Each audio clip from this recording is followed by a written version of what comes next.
disapih, harus nyuci toilet. Itu berat banget buat anak. Tapi apakah itu bisa dihindari konflik atau perasaan gak nyaman atau trauma? Enggak juga.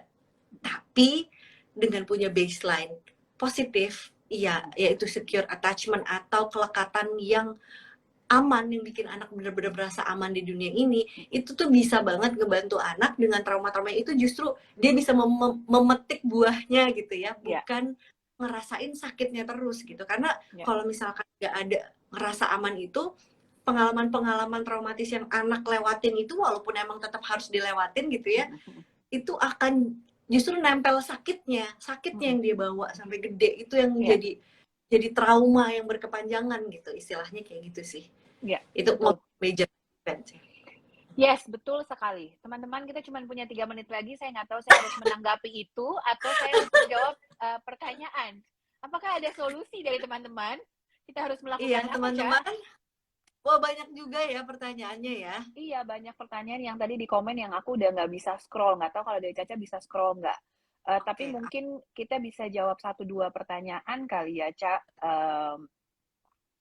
Caca mau jawab yang mana? Silakan. Ini mungkin Mbak Audrey bisa nambahin juga. Tanya cara bedain cemas dan tantrum seperti apa. Ini tadi kayaknya ada, aku lihat ada di mana ya? Ini dari Adi, ini di komen sih, bukan di di komen ya? Oke. Silakan. Kalau cemas itu mungkin lebih ke perasaannya.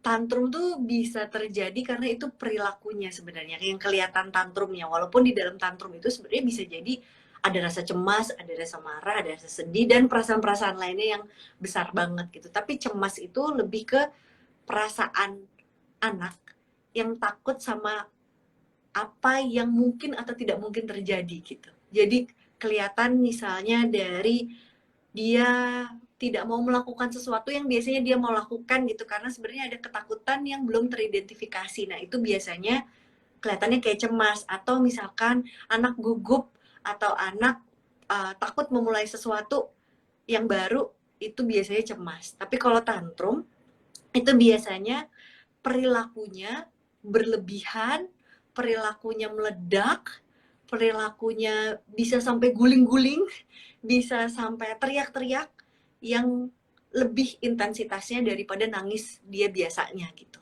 Jadi tantrum itu perilaku kali ya, kalau cemas itu perasaan. Mbak Audrey mungkin bisa tambahin. Ini butuh waktu 3 jam untuk menjelaskan trauma sendiri. Tantrum ya kan, dan bagaimana hubungannya gitu kan ya. Mungkin aku kalau bisa jawab pendek, pertama adalah orang tua ngelihat beda banget ketika kita cara melihatnya bahwa anak aku tuh lagi overwhelmed. Tantrum itu adalah overwhelm of intense emotion. Itu konotasi yang pertama dulu nih. Ketika tantrum itu mereka lagi overwhelmed. Kayak overwhelmed tuh apa ya? Kewalahan sama emosinya mereka sendiri. Kayak I don't know this is what's happening gitu kan ya. Sama kayak misalnya contohnya kayak ketika kita lagi kayak udah banyak kerjaan, anak nangis, gas habis, terus bilang mau pulang gitu kan ya. Terus itu kitanya yang tantrum, orang dewasa juga bisa tantrum. Nah itu tuh jadi karena kewalahan, bayangin deh, it's just too much. Nah buat anak-anak too much-nya mereka dengan too much-nya kita itu bisa beda banget tuh.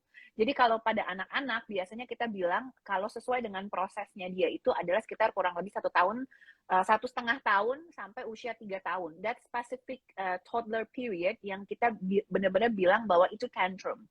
Nah, kalau pada usia-usia kayak gitu, itu adalah intense emotion.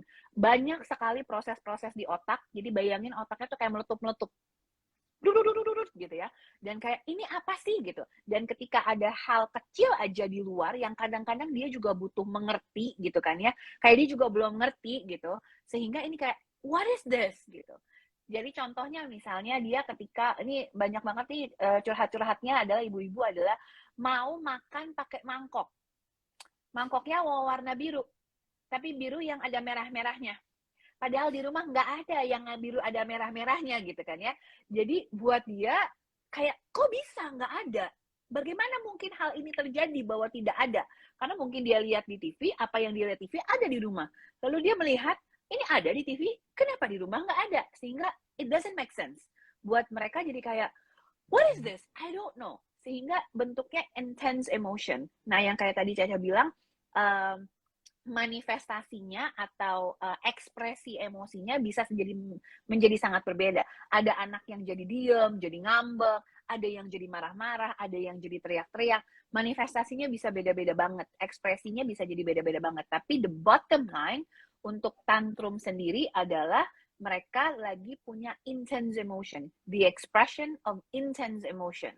Jadi emosinya dulu, sehingga biasanya kalau ditanya ke aku, untuk ngadepin anak tantrum gimana Mbak gitu. Pertama adalah diturunin dulu emosinya. Karena dengan pengertian bahwa anak-anak yang sedang tantrum itu punya heightened intense emotion.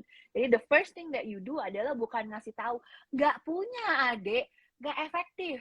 Orang lagi di intense emotion, dikasih logika. Itu dua posisi otak yang berbeda. Sehingga orang tua bilangnya gini, jadi kayak misalnya anaknya itu lagi ngomong pakai bahasa Belanda, orang tuanya ngomong pakai bahasa Jawa, ya nggak matching gitu. Sehingga yang pertama, betul, diturunin dulu gitu. Tapi ini selalu menjadi bahan pertanyaan aku dan Caca juga, apakah kita mau bahas cemas atau bahas tantrum? Apakah ini mau menjadi nanti IG live kita nanti yang kita nggak tahu kapan, nanti dilihat schedule-nya masing-masing gitu. Tapi this is an interesting thing sih, Cak. Waktu kita sudah habis. Iya teman-teman, terima kasih banyak loh Mbak Audrey, juga terima kasih banyak loh dengerin ocehan aku juga tadi. Iya. Terima kasih teman-teman. Mungkin kalau ada yang mau butuh nanya apa-apa, aku kasih cues-nya teman-teman. Tiap hari